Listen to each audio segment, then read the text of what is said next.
What is going on, everybody? Welcome into a very special Fantasy Alarm live stream edition of Table That Discussion.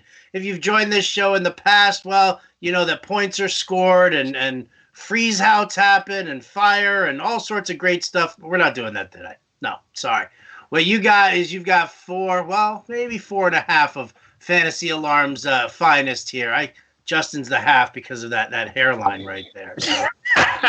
I was glad you're talking about. And the zingers have started already. Let's go. Right, and shots are fired left and right. Here we go. Listen, what we wanted to do is, we're going to discuss a number of different topics, sports, non-sports.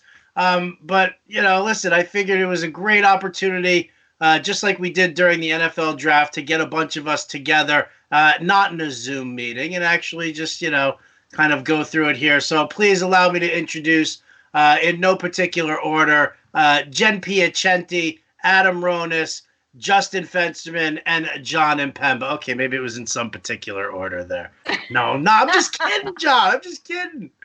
Listen, there's lots to talk about here. Sports, non-sports. So before we get into some of the heavy sports talk, and, we've all got some things to get off our chest, I figure this is actually, if you listen to Alarm After Hours, Justin Fensterman's favorite segment is Unleash the Fury, where we just to kind of get some stuff out. So I'm going to give everybody here on the panel a moment just to get something off your chest. Something's got to be pissing you off while you're sitting in quarantine right now. Something's got to be driving you nuts. So who wants to go first? Show of hands. Who wants to go first? Who's got the most to get off their chest? You guys are wussies. Yes, Justin, go ahead. All right, I want to talk about it. I brought this up before. For those that are commissioners in fantasy sports leagues that are ongoing right now, I take my non-existent hair, hat, whatever, off to you in that regard. But I just want to say, if you're a league mate and you're trying to hit up your commissioner and you're disrespectful to that commissioner because you want an answer on what's going to happen with the payout structure of your fantasy basketball league, fantasy hockey league, the ultimate disrespect that I have faced as a commissioner has been frightening. We're in quarantine right now. Are you really that bored? You're going to try to be a smart aleck and you're going to try to come at me regarding, hey, give me an answer. I want my money back. That's not how it's going. We don't have an answer in basketball right now. I've written content up at the site, shameless plug, about what we could do, playoff contests if we have the playoffs, but we don't know that yet. So why would I start a fire on my league's message board saying, hey guys, trying to figure this out, what are we going to do? I'm not going to do that. No one's going to be happy. It's kind of like how everybody is with sports right now. Somehow, some way, when we get sports back, somebody's going to be complaining about it because that's just how it goes and they're bored. So if you are in a league, don't be harsh to your commissioner. They're in purgatory just like you are. They don't know what to do, and don't be that bad league mate. Otherwise, you're getting axed from the league for next year. Trust and just on that. Let me respond to him. This is a reflection. This is a reflection of you as a commissioner. You're soft. No one has respect for you, and that's why they're hitting you up. I'm a commissioner of a fantasy basketball league. I posted on the message board right away. No decisions are going to be made until we know when basketball comes back. Hey, Ronis. Yay! No one has said anything. No one has said anything to me. Okay, Ronis. Well, you know what? Maybe you have better league mates than I do. That's not a testament to me. That's actually true. He probably does, because actually I've heard you complain about your league in past years, which means that you're playing with a bunch of douchebags. I am, but most of the people... I'm in that league, but I haven't said anything. Your Honor, the defense rests. I'm assuming John's not complaining to you, correct? Complaining. John has been very nice about it because he hasn't said anything to me about it. And Ronis, I have addressed the league once, but I'm like we've talked about, I'm not just going to write a message on a message board message because I don't need 15 people or 12 people coming after me. If people have a question, they can come to me personally. I don't have any answers yet. But if you don't know what the hell you're going to do in your leagues yet. But if you don't say anything, you open it up. As a commissioner, you need to make a statement, just like in any other sport. So you make the statement, like I did on the message, was, hey, we don't know what's going to happen. There's no determination right now. Once the NBA makes a decision, we'll address it. And that's it. Simple. No one can complain. But if you leave it open, of course, if my commissioner says nothing, I'm going to go to him. Hey, what's going on? You didn't say anything. You have to make a statement and leave it at that. No other follow-ups. If they keep bugging you, and yes, there's going to be always an asshole. That's what's going on. But is it one person or multiple? No, it's one person.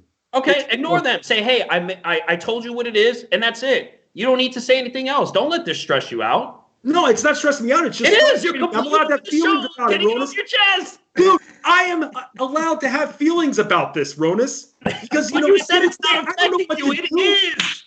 It is. Howard opened up, said, get anything off your chest that's bothering you, and that's what you choose. So it's clearly bothering you. It is bothering me, but it's not stressing me out to the point where I'm losing. You look stressed to me, bro. Can we get a phone? Does he look stressed? Adam, looks stressed. First time he looks stressed. Show him hands. Does he look stressed? Ever.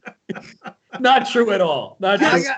I got to tell you, it could be costing you some chest hair there, Fancy. It looks like the tufts are a little light there. All of you. There you go. All right. Well, Adam, go ahead. One thing to get off your chest now. I really have nothing today, but I will say the worst part of this quarantine is not being able to see women, man. It's killing me. It's, been a long time now, not being able to go out there. I'm right here. Yeah, but look, you're far from me. You're not sitting next to me, right? So that's what I'm talking about. So that's I also need an HR form if the two of you are going to. Don't we have no HR? I'm just saying. Ronis, you're wasting our time. They don't want to see you anyway. Make a statement. Yeah, okay. That's not true, Justin, and you know it. You're such a rat. No one wants to see you. Okay. Hey, no name calling. No name calling. Come on now. Let's keep it simple, boys. That's been the most difficult part, and plus you're trying to make a decision. When is it safe to see someone? You're trying to be cautious. So that's all that I have to complain about right now. Go ahead, Jen. Are you responding to Adam's longing for the human touch? I am not. I cannot blame Adam for that. I understand. Don't read into that anything. But here is my... We are. Totally are. I'm not going to revisit what we talked about before in stream either. And everyone's allowed to have their own action figures. So here's my complaint. If you are a Postmate, if you work for Seamless Web, if you work for Uber Eats, it is your job to bring the food to me. I will tip you. You bring the food. You leave it outside my door. You wear your mask. You wear your gloves. You bring it to me. You do not call me from downstairs and say, hi, I'm outside. Come pick it up from my window. It's not a drive-up service. You're the one getting paid. Bring it to my door. Drop it. Don't put two of us at risk because now I have to put on a mask. You're the one that wanted this job opportunity. You will be compensated. Don't make me do your job. I don't like it when other people make me do their job. You're getting paid. You do your job. Yeah. I can't argue with that. Anybody gonna want to fight with Jen? Nah, no. She's right though. Even before this quarantine, when the delivery guy called me, like I live in a building too, and when they called me to come outside to meet them, I'm like, really? Like I'll tip. I've worked on tips before, so I'll give them. But you want me to come down and meet you? Like you can't even come inside? Nah. So I agree with you. Uber Eats used to have a button. I don't know if they still do or not, where you could select like pick up at curbside or pick up at door. Yeah. And if you pick the door, I expect it to go to your door and not the curb. So I'm in agreement with you there as well. Yeah. I've never done Uber Eats. I've never done it. Yeah, I've never done it. They have a lot more money because of it. But right now, you don't have a choice. So like if I need my Chick-fil-A fries, then, otherwise I may as well go get in my little Prius and drive over to the Chick-fil-A myself, which is fine, but you guys don't want us leaving our home. So take your $5 and drop it outside my door. It's not a big deal, guys. You have a job. Do it. John, one thing to get off your chest here about quarantine life. Yeah, so my big thing, I've been playing in a home poker game online lately with some of my friends, and recently there's been some newer players that have been introduced into that game. And, I'm not going to say I'm the best poker player in the world, but there are also those poker players who are just in it for the fun, will play any hand. Well, lately, the person who's been really the guy that plays any hand has won. And to me, that's starting to get a little bit frustrating. Like, he's just doesn't matter what his hole cards are. He's hitting every flop. He's just in the pot till the end, and he's won back-to-back weeks now. And to me, it's kind of becoming bothersome because there's no read on him. I had kings the other day. He had ace-4. He hit 2 4s on me. Like, he shouldn't have been in the hand. Like, just things like that have been happening, and So to me, that's been a little bit frustrating when you're making the right plays and you just have no read on this person. He's just getting all the card luck right now and is taking the home game 2 weeks in a row. So the perils of online poker is that there are people who just fish constantly. Mm-hmm. Constantly. Absolutely. Anybody else online poker player? I'm shocked that I have yet to be involved in this game. John, thanks a lot for the invite. Every Tuesday, you can come play next Tuesday. I don't know. Is there a specific way to get into this? Do I need a link or something like that? Are we getting free ads on this? Are we plug in sites or Yeah, I'm going to come to your poker game and I'm going to plug Fantasy Alarm the entire time. What are you talking about? You privately reach out to me and you say, "Wow, I didn't even think about bringing you in on this game. I know you play poker. How about it? Why don't you join?" All right, next week, Tuesday. Nope, I can't do it. I'm busy. There you go. All right, one thing I'm getting off my chest. You know what? I'm hoping that she has found a way to watch this live stream right now. I'm calling out my wife. What is up? We've been married 14 years, together on and off 20 plus. All right? This woman has never once done my laundry. And I'm not even asking her to do my laundry on a regular basis. When she's throwing her stuff in, if she sees some of my stuff sitting there, then you put it in also. None of this like Seinfeld Kramer, you can't mix his guys with my guys or anything like that. We're husband and wife. I've been inside you. You can do my freaking laundry. Wash my goddamn underwear, for crying out loud. I've outgrown leaving skid marks in there. There's no worrisome about that. It's not like I'm like staining them in any way, shape, or form. It's just clothing, right? I wear it. Wash it for me. I'll wash yours if you do mine. No problem with that. I've even done that. I've even done my own laundry and seen some of her stuff and been like, "Hey, hon, I'm going to take this. I'm going to wash it for you. Do you have any specific drying instructions? Or do I just leave it in the dryer on whatever cycle I choose?" Like, I ask these questions. Has she once in quarantine? Forget about quarantine. Ever.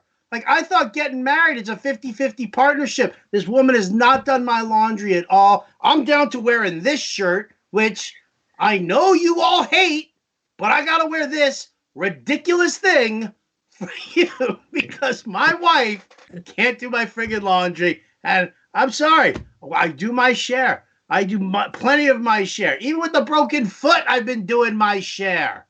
There's nothing wrong with that shirt. I love the curtains at the Hyatt. It honestly looks like all the shirts you wear anyways to me, so it's no difference. How are the chores divided between you two?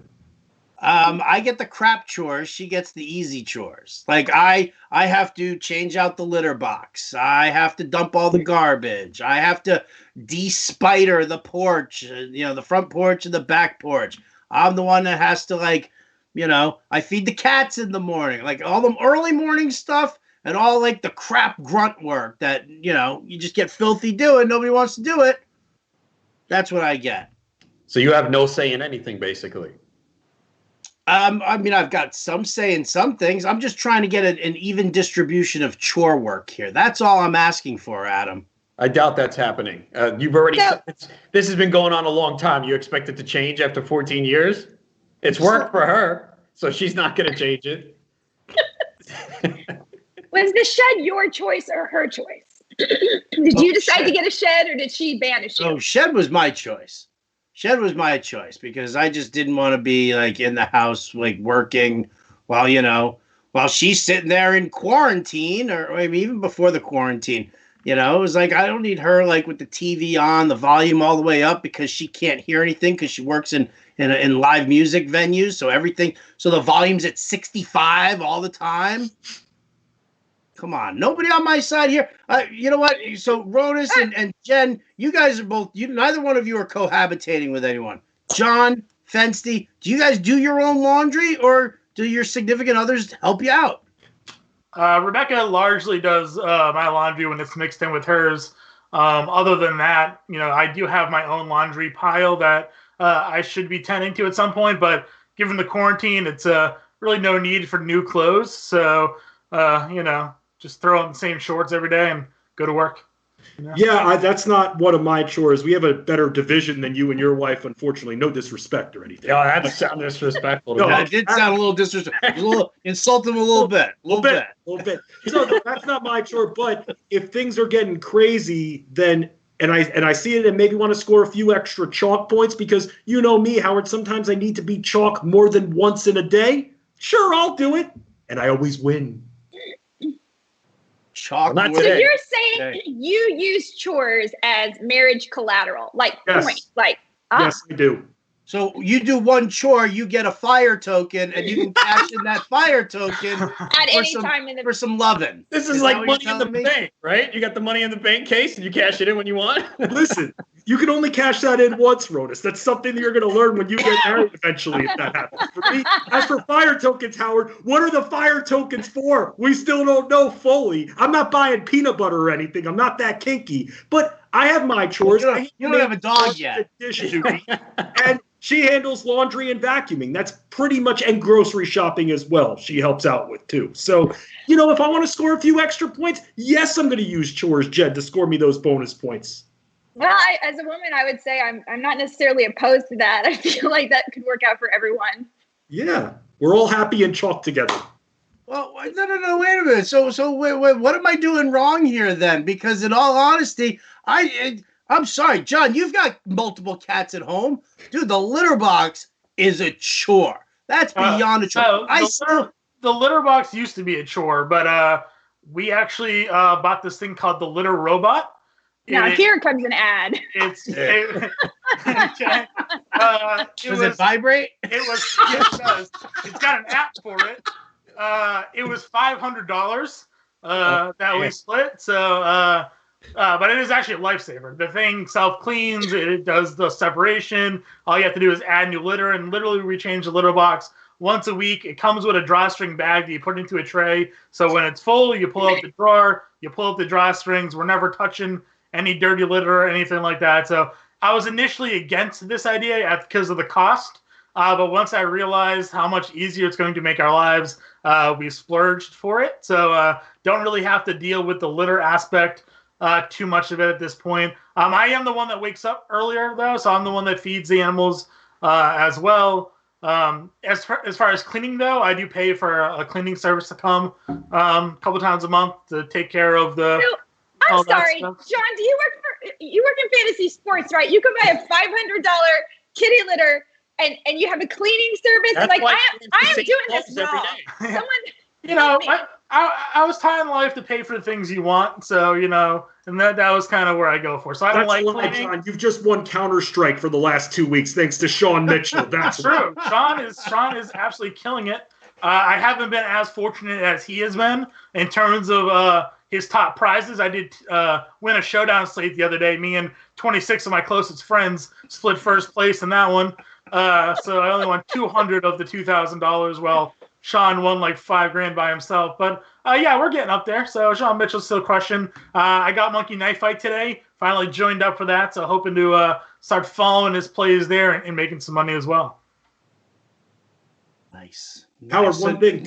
One piece of advice, Howard. You know what you could do? You could go to a secondhand store, buy some ridiculous clothes, and then when the wife isn't liking and you have to explain that outfit, then maybe she'll want to do your laundry just so you're not looking so ridiculous from the secondhand store. The secondhand clothes that fit me nowadays are all like they're muumuus and house coats, which I tweeted out. That's another thing. My wife's starting to wear those.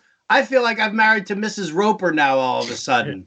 Not everybody in this room gets that joke, and I'm looking at Jon Impemba. I have no idea who that is. Google Mrs. her. Roper wasn't necessarily a bad person to live with. No, she wasn't. You want to talk about a woman who always wanted action? Mrs. Roper was always looking for it from Stanley. The final episode of that show was before I was born, so Right. Well, I like to watch reruns. All right. So now that we've gotten all this off of our chest now, at least some of us feel good about it. I still feel terrible about it.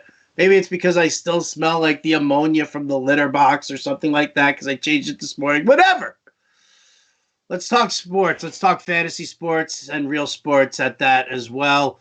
And we'll start off with the first topic of discussion here. That being, I wrote an article for the New York Post over this past weekend talking about the fact that in fantasy baseball, with the exception of dynasty leagues or keeper leagues where you've already declared your keepers and made that draft, if you're talking straight up redraft leagues for baseball, throw them all out, start anew, because the strategies that you were employing a month ago, 2 months ago, 3 months ago are all different now. Player values are completely washed out. And it's a totally different game here, in my opinion. I'll state that that's my opinion here. I'm curious as to everybody else's thought. I'm going to start with Adam. Give it to me. Should they redraft or what? No, I disagree. You had the draft too late. You live by it. I mean, these are unforeseen circumstances. Now, I know there were some leagues that drafted maybe February, early March before we knew what was going to happen. But if you knew that there was going to be a delay in baseball and your league decided to go ahead and have the draft, I think you keep it. You know, I had a couple leagues where I'm commissioner. One's a keeper league. So like you said, you know, we only keep 5 players, but I put it up for vote. Everyone wanted to do the auction, so we're going to stick with it. The other league was about a $260 buy-in. So for some people, that's a decent amount of money. People wanted to go through with the draft. So we did it, and I don't plan on changing it. Now, if everyone in the league says, hey, I don't want to go through with it, then fine, that's different. But the problem is you're just not going to get a consensus. And if you the problem you run into is, say you had the draft and now half the league wants to redo it, the other half does it. You could have some leagues that fold because of this. And I don't think you want your league to fold, okay? You know, people are already talking about how fantasy baseball is losing popularity. I mean, I don't see it among my people, but there's some truth to it. Do we really want to have leagues get completely ruined because of this? I don't think so. So yeah, the player values change, but that's part of it. And I know you're going to tell me the high stakes leagues is different, but is the NFBC supposed to get rid of all their leagues and redo them over? Now, they didn't do the real high stakes leagues like the $1,500 main event and auction. I was supposed to be in one of those auctions, actually did it the same day for half the buy-in. But I don't expect that league to be redone. And what they did is with the draft champions leagues and the online championship leagues, they set a cutoff date of like April 15th, something like that. So they stopped those. So I think if you already did your draft, keep it. Yeah, a lot of things change, but we don't even know what the new format's going to be. I know there was a proposed one that was put out yesterday, but that's not official. We've heard different parks. So the only way I would is if they play in minor league parks. I think that's pretty vastly, that changes a lot of things. But I think if you already spent your time doing the draft, especially if you had your draft after you knew the season was not going to start on time, I think you leave it. Okay, so that's a point of contention that nobody's introduced to me. If you did your draft with the knowledge that the delay was happening, that's one thing, and that's a point quick, that I'll specifically, like Jen and I are in a league together that was supposed to be in New York. They canceled obviously the live that week, and they put it to vote if people wanted to do it online, and people voted against it, and we didn't have it. So obviously that one we'd start from scratch. So that's a different scenario. But if people went forward knowing, hey, we're not starting on time, we don't know what's going to happen, well, let's do the draft anyway, live with it. I mean, we spent 3 hours on the draft, and people decided to go forward with it. So I say leave it. All right, Fensty, you got a very vehement nod here. I can see it. Yes, right in the corner of my eye. Yes. Going up and down. Will you move a little closer to the microphone, Fensty? Okay. Nope, move a little further. A little like forward. That? Yep. Oh, you see my necklace? Oh! So you agree with Ronis on that, or are you thinking that you trash all leagues? What are you thinking? No, I agree with Ronis on that. And I think because the other leagues that were still in play, like the NBA and NHL, set the blueprint that we don't know when sports were coming back. And from what I remember, for some reason, I remember Ronis's most recent best bets for NBA on Wager Alarm. It was March 11th. So my opinion is, if your league drafted before March 10th, then throw it away and redo it. But like Ronis said, if your draft with the knowledge that we don't know when sports are going to take place, you're stuck with it. You could have stopped your league from drafting and you could have written a message on the message board saying, hey, we're delaying the draft until we have some kind of clue as to when the season's going to start and what kind of format we're going to have. So with that, I agree with Ronis that you're stuck with it. You made your own bet in that regard. Okay. Jen, how about you? Yeah, I would say for the most part, I agree as well too. Like if you drafted with the knowledge, like I did in 2 of my leagues, I drafted with the knowledge it was going to be starting late. So I drafted based on that. Like I was thinking May 1st at that point. Obviously, it's way past that, but that's how I drafted. Now, as the Noah Syndergaard owner, I would love to redraft, and so selfishly, there are people I want to read. I think I should get to redraft, but fair-wise, no, because I knew. And there is a bit of a caveat. I think those people that drafted like March 12th or March 13th, when the news very, very first came out, I'm not really sure that you could have gotten all 14 teams in your league to say, yeah, I don't want to draft. Whereas now they probably would say that. So I do think there's a little bit of a gray area there for that week before we realized how long this could be. I think people still thought, it'll be back in 3 or 4 weeks. And now obviously it's going to be maybe July. And I don't think you could have necessarily gotten everyone to agree. So if you took a league vote, some people may have gotten screwed a little bit on that. But for the most part, I would say if you knew that you were drafting and the season was starting late, you should be okay with accepting it. All right, John, let's go. Before you respond, John, is that a freshly shaved dome? Not freshly shaved, probably a couple days. Let's pull the hat off here. Let's take a little gander there. I mean, I usually shave my head. Can I get a profile look here real quick? Nope. It's okay, Howard, is that lotion on your right-hand side? This right here? No, it's a sanitizer. He has his own sanitizer station. Howard's. I keep the lotion down here next to the super glue, hoping to make that mistake at some point. American Pie. John, all right. So with the freshly shaved dome, your thoughts on the on throwing drafts out, redoing any of them? Yeah, I'm team redraft here. Because I just felt like the overall values of players have now all changed, knowing that there's going to be a limited schedule again. We didn't, at the time, if you drafted earlier, you didn't know maybe we'd be at 100 games, maybe we'd be at 80 games. We didn't know there was going to be different divisions. Now that maybe changes player values. If there was guys that are on NL teams, but now they're going to be in a division where everybody's a universal DH. Well, that increases certain round values for players. If there are pitchers that were going to be on innings limits, well, maybe now they're going to hit those limits and be able to pitch the rest of the season, which you may not have known. Maybe you drafted a guy like Chris Sale, who now is going to have Tommy John surgery, which happened after the fact. Things like that to me all delay huge impacts. There could be rookies now that don't get called up because they want to, save the service time, where maybe you would have expected them to get called up after the first month or two of the season. So to me, these are all reasons why I think just to be the overall landscape of, the fantasy baseball has changed is a good reason to redraft your teams. I mean, like you've all said so far, if you went and drafted, a couple weeks ago knowing that the league were going to be delayed, then no, you kind of, made your bet already. But anybody who drafted like you usually would, a month or so before the season, then no, I think you didn't know what you're going to get yourself into. There's money at stake in a lot of these leagues. Why benefit the guy who took Aaron Judge or Stanton when they didn't know when they were going to come back, or at least miss time, and now they're going to get him at full tilt when the season begins. So to me, there's just a lot of things that have changed since then. So I think it's fair to go ahead and just redraft everything.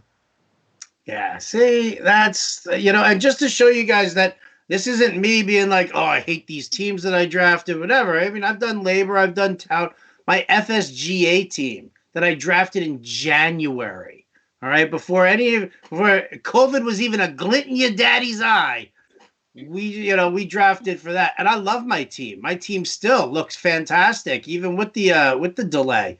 And yet I look at other people's teams and I say, there's no way that this person would have. Greg Ambrosius was going to go back-to-back Syndergaard Severino. I mean, he lost, his top 2 picks. That's not a good argument. The Syndergaard Severino is not a good argument. No team should be redone because of that. That happens every year. That's bad luck. It happens. That happens every year. Yes, I get that. But these are two guys who were supposed to start the season and play through. Respect. Why are we using the FSGA as an example? There's no money on the line there. There is no money on the line there. Right, no. So, I mean, that's more of a model, I guess, for people. It's in January. There's no money in Tout or Labor. Right. Why do you bother with those? But I'm not bringing it up as an example. for why we should we redraft those leagues? Yeah, I think we should. Why? I think we should redraft Tout. I think we should redraft that. I think we should redraft everything. Yeah, I don't know. Especially, I mean, if you're talking high dollars, I can see your point. But those leagues, there's no money on the line. Like, what's the point of redrafting them for? Well, the point of redrafting them would be to show who really is the best expert, who can figure out with the new system, like who plays the best. So if you're going to follow an analyst or you want to learn how to be good and believe who they tout, you want to, whoever wins tout, if it's like the person that drafted the crappiest team in March, it would suck if they then were the tout winner. That's why. I'm not saying that you should necessarily, but see, they did know it was going to start late. I don't think you can look at this year and point to that. If it's 80 to 100 games, that's not what fantasy baseball is. So I don't think that's a good barometer. It's not, but someone can still say, I won NL tout or I won mixed tout, and they might be the worst person out there. Well, I mean, there are some bad players that are in these leagues. I'm being honest. I mean, you know, listen, I know you're being honest, and I agree with you. I just, I for me, in all honesty, because I don't feel like it has to be high stakes money to mean something. Like, I get it. There are some people who don't give a crap because it's a free league. To me, it's a little bit different. When I was up and coming in this industry, being a part of Tout and Labor, and eventually FSTA actually meant something as a matter of pride in the industry. Well, I'm not trying to belittle at all, because anyone who knows me, I play to the end. So if my name's on it, I don't care if there's no money involved, and I've had success in Tout. And there's I've won it twice. So it's not like, oh, I need to win this to prove myself. And there's no money on the line. If I'm in it and I'm committed, I'm playing to the end, no matter what the league is. $0, 100, 1,000, I don't care.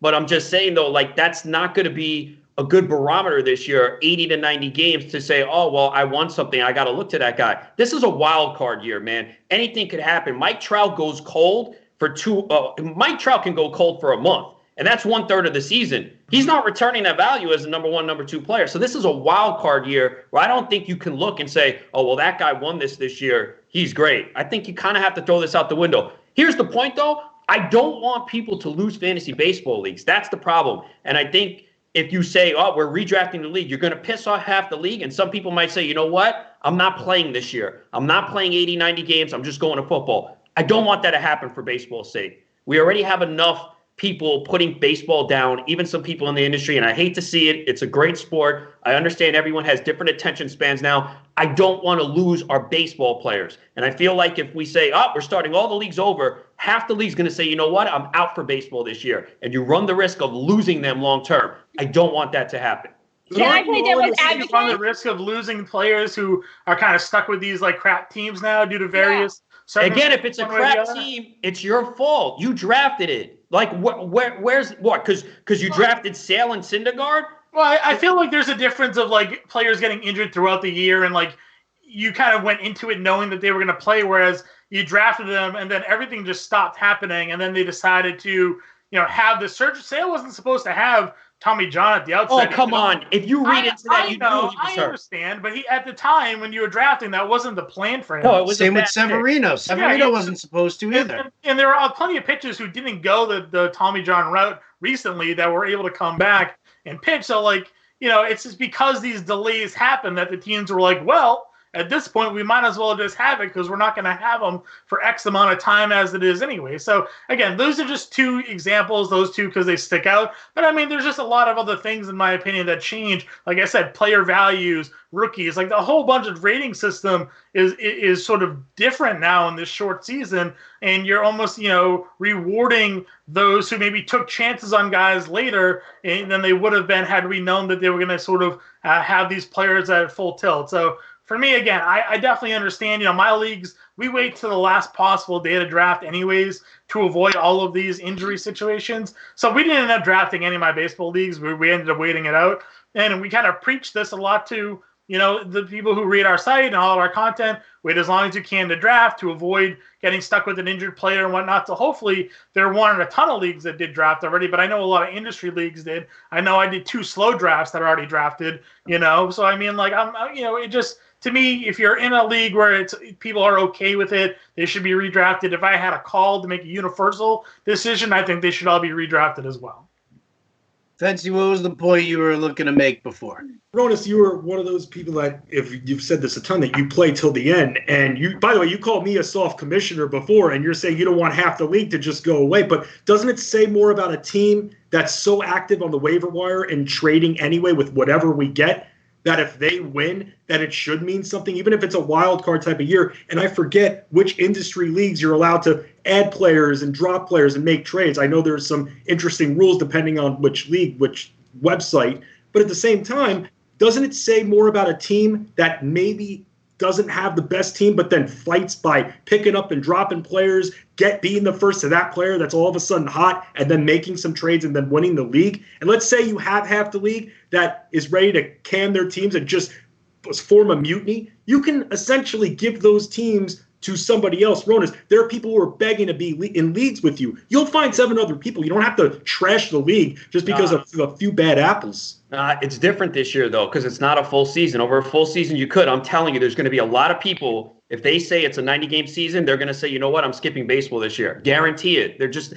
especially if it's like late June, early July, football's around the corner. People are going to be like, you know what, I'm just going to focus on football. They already do halfway through the baseball season. But you're gonna have people do that who have crap teams now because of the whole thing, who lost players to multiple injuries, to surgeries that they were chosen. How about the guy who's got Trey Mancini? You know, I mean, like, that's another situation, right? I mean, all the love in the world to Trey Mancini, and I hope for a speedy recovery. But I mean, again, this was a situation that. So would you have this argument in a month into the season? Like, you're basically saying, oh, well, this guy drafted this injured player. So what? That happens. No, but what I'm saying is that these teams that are right now that aren't getting an opportunity to redraft, whose teams look like hot trash. Okay, that's their fault. What makes you think they're going to want to, like, even take part in the season? Like, they'll sit there, not make a single waiver move. They're like, oh, look at this. I've lost 4 guys off of my roster already. That's a bad owner, and you get rid of them for the next year. You know, you don't want people like that in your league. Like, if that happened to me, like if I had all those guys and they said we're playing a season, I'm making waiver wire moves. I don't care how bad I could have 5 guys out for the year. I'm still playing to the end. That's the cards I was dealt. I deal with it, you know? But that's the problem with a lot of people in fantasy sports. Woe is me. Oh, this is not fair. Let's do it again. No, man. If you had the draft, you just deal with it. I know the dynamics change, but this is an odd situation. Are we supposed to – so is the NFBC supposed to say, all right, we got to get rid of all these drafts we had and we're going to start over? They're supposed to do that? Listen, they can do whatever they want to do, whatever they choose to do. What I'm telling you, if you ran the NFBC, would you scrap every draft that was held and say we're starting? Well, no, because now you're also talking about a business, and you're also talking about the money that's involved and that's at stake for that. Because now all of a sudden, if the NFBC has to refund if the NFBC has to refund everything, then what's going to happen to them as a business? Well, they're going to wait for a government bailout. I have an idea. I think we should start a new trend for fantasy baseball. So all the people that were scared of fantasy baseball, they can dip their toe in it because it's only 100 games this year. It'll be easy. It'll be fun, because the main knock on fantasy baseball is it goes on too long. It goes on too long. It's too much work. It's too many games. But there's nothing else going on. So if MLB comes back and it's the only sport on TV, then you people all need to try it. You people, all you football people that are still watching this for God knows what reason, because we're not talking about the NFL draft. You need to play fantasy baseball because it's awesome. And this is the time to try it. And I'm the glass half full person. Yeah. There you go. On the Jen with being the glass half full person, we're going to change the topic because you're going to table this discussion. You guys can reach out to all of us. You see our Twitter handles here on the page. So might as well jump into this fray of an argument. Tag all of us, and we'll jump in right into it. Let's talk a couple of other things. I guess the title of this live stream was NFL Draft Fallout. So, I mean, I might as well, we got about 4 minutes left to go here, but might as well talk a little bit of NFL. And I'll tell you what. So we'll go around the room. We'll talk about rookies who should make the strongest first-year impact. Jon Impemba, I start with you.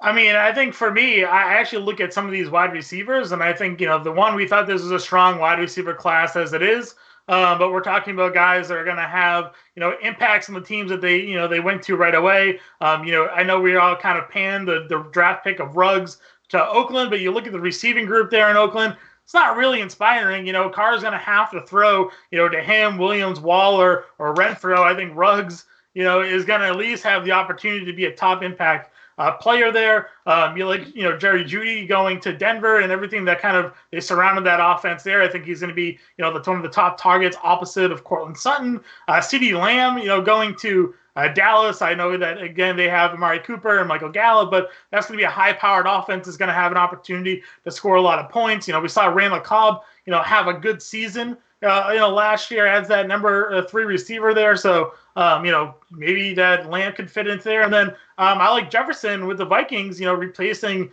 Diggs. I think he's an opportunity to stand opposite of Thielen and make an impact, even though that offense is a little bit more run heavy. So for me, I'm looking at those top wide receivers that were all drafted.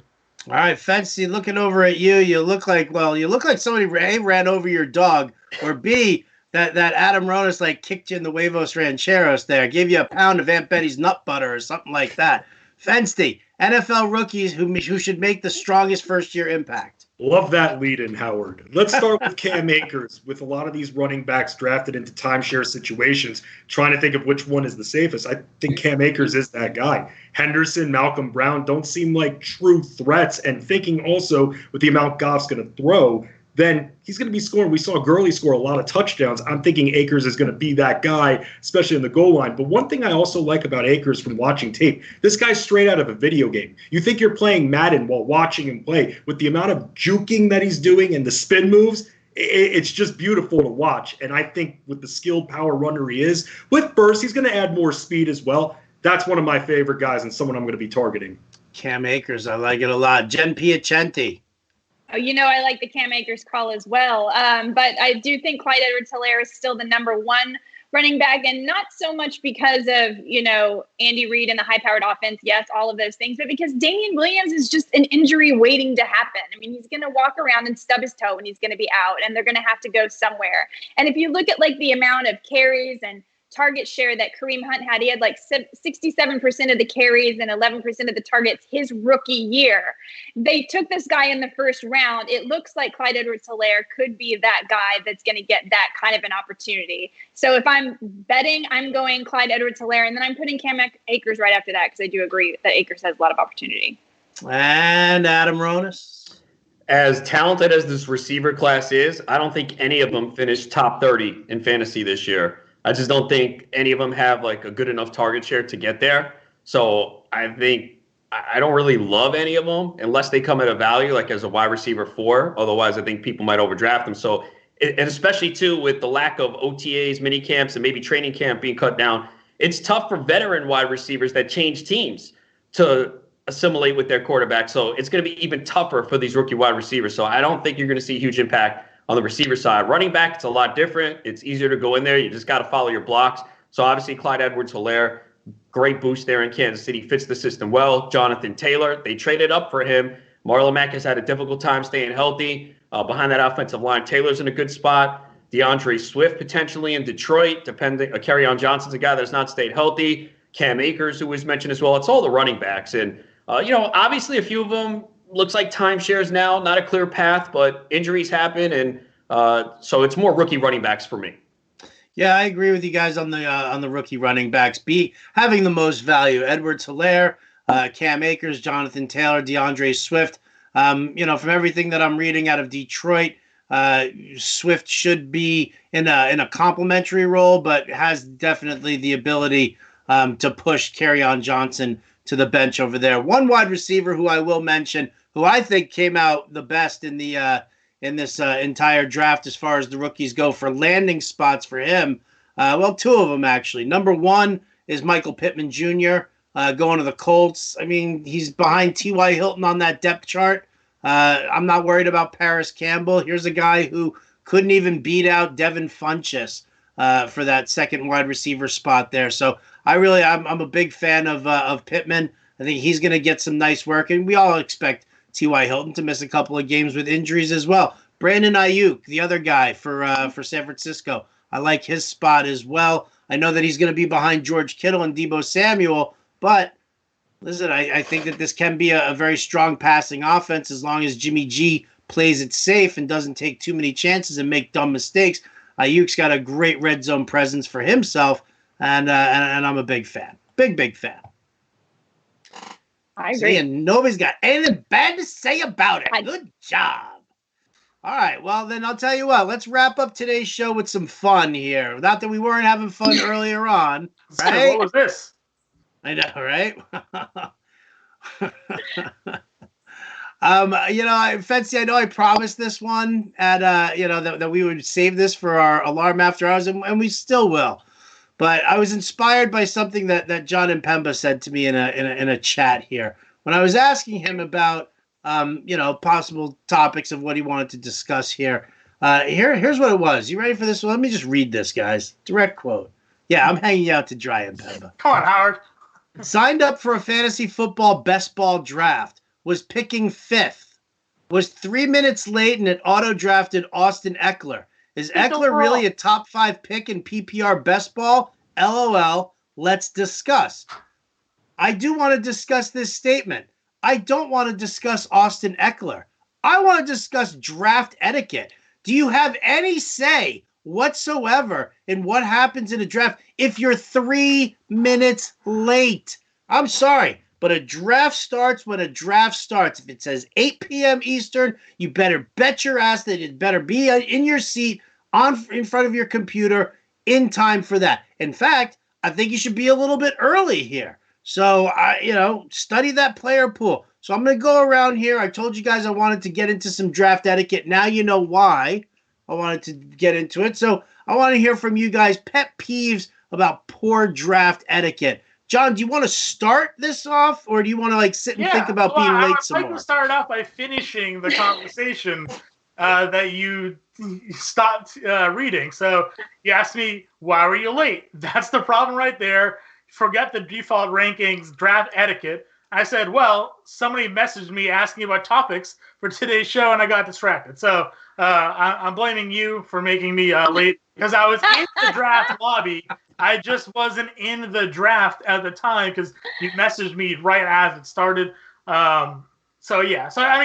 Be early. Oh, so you can't multitask is what you're saying. Yeah. You can't multitask in draft. It wasn't. The thing is, I'm always on my computer, so it's not like I wasn't there and I was ready. I had everything open, but I just got distracted searching for topics. I turned the sound off on RT Sports, which is my own fault because the ping is kind of annoying. I just missed my pick, and I was upset to see that Austin Eckler was auto-drafted to me 5th. When guys like Dalvin Cook and whatever were behind me, I'm not too bullish on Eckler with Tyrod Taylor as a quarterback. So, that was kind of disappointing. Tried to make up for it as best as I could. Yes, the blonde woman in the front row there. Yes. This is a double bad, Jon Impemba, because the other rule of draft etiquette is you put players in your queue. So if this happens, then there's no way that you're going to get Austin Eckler over Dalvin Cook if you want Dalvin Cook. Why is Austin Eckler ranked 5th? As much as I would like. It doesn't matter because it is what it is. That's not the site's problem. You got to put, if you think he's not 5th and everybody else thinks he's 5th, if Mike Trout is ranked 7th, you got to put him in your queue as number 1 so you don't get screwed. Protect yourself. True. I recovered though. I got Deshaun Watson in the 8th round. I thought that was a good steal. Yeah, nobody cares about the rest of that draft, John. You were late. You were late. That's all that matters. Austin Eckler was. You consider Austin Eckler the 5th best overall player in a league.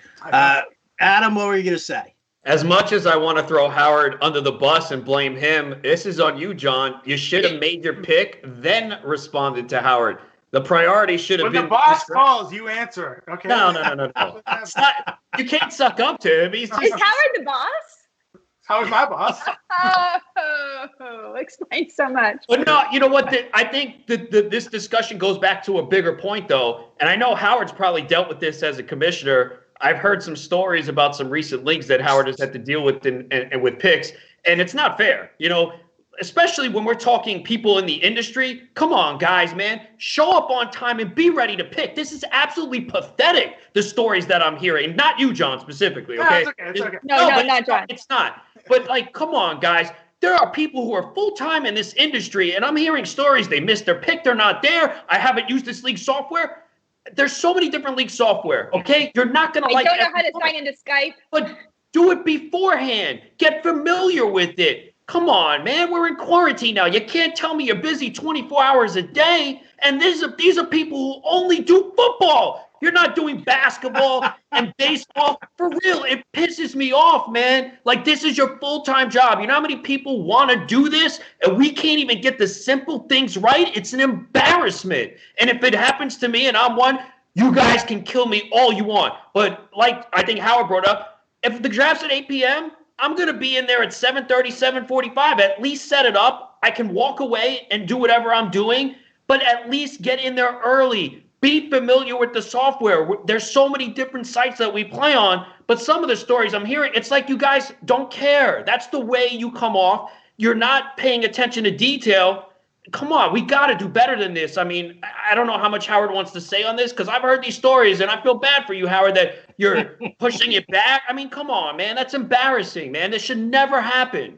It should never happen. I'll let Fensty at it here because Fensty was actually my co-commissioner in the recent draft that we did where A, somebody couldn't multitask, and B, I can't find this player in the system here. What should I do? Like, what should I do? Fensty, what should I do? Maybe put a placeholder in there. And then let's talk about the laws of consistency for a second. Bob Lung, I know you like that. When Howard says put a placeholder in there and then you want to pick another random rookie, don't then stop the draft flow to say, what do I do? Put another freaking placeholder in it. That's what you do. That's consistency. And I'll add on, and I won't mention any names, but we were in an industry draft at Howard. Yes, as you said, you were commissioner, I was co-commissioner. And Ronis, you said it was embarrassing. It was embarrassing. We had half the league missing picks, and people can blame the software all they want. But 30 minutes, that's all you need. And to fill up your queue, come on. I'm always going there because default rankings blow. They're awful. Right. They're done months in Never advance. trust them. They don't care. They don't adjust a lot of the times because it takes a lot of work to adjust and move players up and down. We do draft, guys. We know how it goes. These are default rankings. If there are guys that you want to target, you have to go down that player pool and you have to start putting players in your queue immediately. It's not rocket science, but apparently it is for half of the industry. I'm so glad I'm not alone out there. You're not on an island. It's worse in the slow drafts when industry people time out and you wait 4 hours, 6 hours, depending on what you are. And some of the ones that I've been in, and then they auto pick. You're like, you just wasted 6 hours of this entire league's time because you couldn't pop on for 20 seconds and make a pick. So I agree with you all on that one. Can I say one more thing as well? And Howard, I want to address this. Of course you can, Justin. Yeah, don't try to be a hero either. Howard, when you had asked, should I be the main guy in charge? Should I log in as commissioner or should I? I wasn't just trying to pass the buck to you. I knew that it would take a lot longer because I don't know my fantasy league too well, and I'm not good with the tools. I've failed before. So, yes, I'm not trying to be a hero. I'm not trying to win a badge of courage. I'm trying to get this draft freaking done. And I knew, Howard, you've dealt with this BS before, and you'd be the best at it. And it was a freaking full-time job Saturday night for you. It really was. For those of you who are wondering, we are talking about the SiriusXM post-draft draft. I have no problem talking about it. And you can go and you can look and see who everybody was in that draft. And just know in your heart of hearts that when you look at that list of people there, that at least 50% of that room is what we're talking about right now. You can take your pick as to which people make up that 50%. I don't care. I'm going to leave that to your imagination. But nevertheless, yeah, it blows me away. And Adam, you hit the nail right on the head. The fact that it's industry people. Like, I mean, let's face it, guys. We all have that one dude in our home league who's always late, who's, crazy drunk for the draft, who's like the biggest moron in the world. But you know what? He likes to play. You have a good time with him, and he donates money every single year. You want to keep that guy. Are you saying that's you? I said that. What does all that and has two thumbs? And there's Impemba like, this guy. Guilty. But yeah, I'm usually bringing the food, so it's my own fault. All right, well, that bringing the food, that's a different story, And somebody says, oh, why is John late for the draft right now? Well, he's late because he's bringing all of us the food. Oh, okay. Well, then we'll just hold off for a few minutes. Right? Food guy's very important. Food guy's Yeah. huge. Yeah. Huge. Huge. Best draft snack, Jon Impemba, go. Buffalo chicken calzone. Buffalo chicken calzone, Adam. Chicken wings. Jen. Pizza. Fensty. Funyuns. Ooh. And I'll just say all of the above. Although I will say that with the buffalo chicken calzone, the wings, how greasy the pizza is a very important factor there because, again, I might have to just excuse myself from the draft for a while. But don't worry, I'll set my cue so I don't miss a single pick. I'll tell you what, man. I love this group. I love this show. I'm sad to see that we're already out of time right now. This might be my regular Tuesday now. Or what's today? Wednesday? Today's Wednesday. It's my regular Wednesday now, right? I don't even know what day it is anymore. It's quarantine. You know what day it isn't? Laundry day at my house. Why? Because I had to do it all yesterday. So that's going to do it for us. I want to say a big thank you to Matt Sells, our producer here. Adam, any parting shots? No, I'll save that for Alarm After Hours. Tonight, midnight Eastern, you don't want to miss it. Alarm After Hours, Adam's parting shot. Fence, you want to fire back? I'll wait as well for the show so it's an even playing field. Jen? No, I'm good. Just bring my food to the door, people. Bring it to the door. John, what do you do with that buffalo chicken calzone? I eat it. What do I do with it? Any parting shots? I just want to say that the Fantasy Lab draft evaluator did give me an A on that best ball draft afterwards. So, it worked.